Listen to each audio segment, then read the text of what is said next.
Hi, I'm Maysie and I work for Douglas House, which is part of Turning Point, and it's an independent rehabilitation hospital. It's residential. We have 12 residents there, and I've been working as an Occupational Therapy Assistant there for about just over a year. So when I first became unwell, I think the build up to it was probably when I just moved up to high school. So my parents were undergoing a court case regarding custody over me and my sister.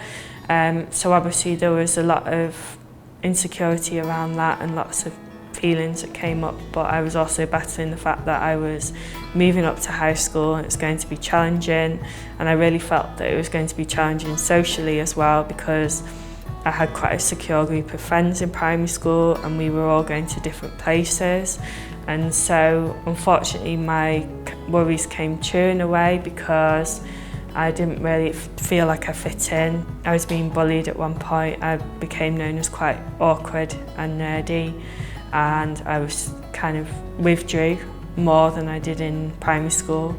And it's actually taken me a long time to build up the ability to feel confident in myself like I was in primary school. And also I think I was struggling with lots of themes of perfectionism, especially around being a good student. I was struggling to lose weight at the time, and I think all of this probably led to my first bout of bulimia nervosa and self-harming. I think that was probably about 14, 15 when that started, so it was a long build-up, I think. And obviously that was around the period of practicing for my GCSEs as well, so there was that concern and that anxiety around that, and having to have good grades and things like that. So there was, I think high school is probably a difficult place for most people, really. Unfortunately, me and my mum couldn't see at the time that I had schizophrenia, and that was even when I remember ringing the police actually at one point and saying, I feel like people who know me are watching me via CCTV. And obviously that was a very scary place to be in, because everything that I said, which I believe was real, people were saying it wasn't, and that just made me feel more isolated at that point. Eventually I did receive some support, so that was from the home treatment team at the Ramsey building at Manchester Royal Infirmary.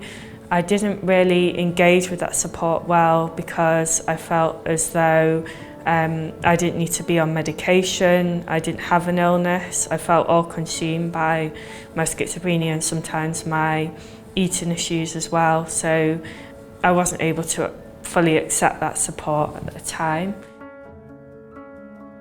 So I was at Douglas House for about a year, whereas I'd been in mental health hospital for about 7 months, so it was a longer period, but it wasn't as long as maybe some people would have stayed at Douglas House, because I was quite well by the time I left there, probably due to just the environment and the people there. It just felt a lot better than being in a hospital.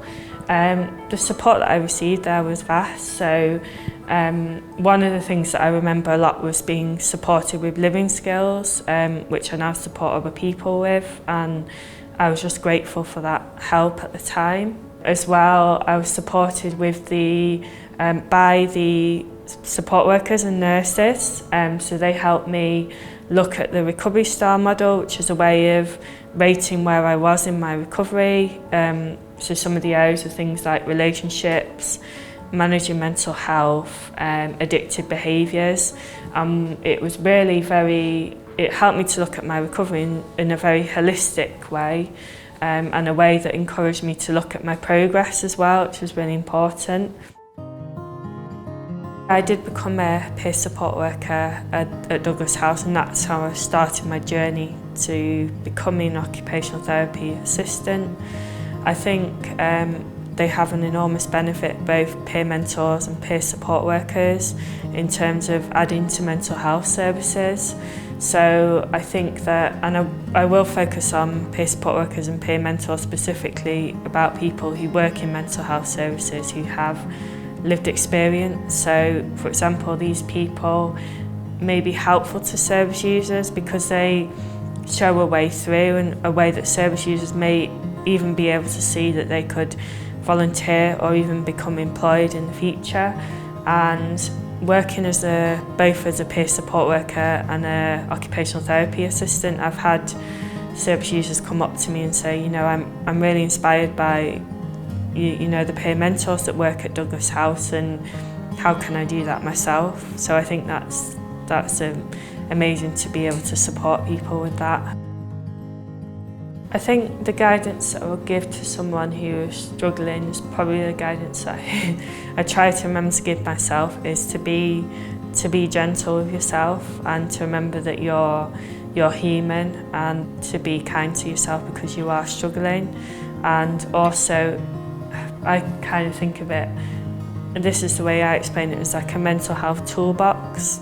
So you've got all these coping mechanisms that you've used in the past, and whenever you learn a new coping mechanism, that adds to the toolbox. So I think it's about, and it's really hard when you're struggling to actually think, well, what coping mechanisms have I got?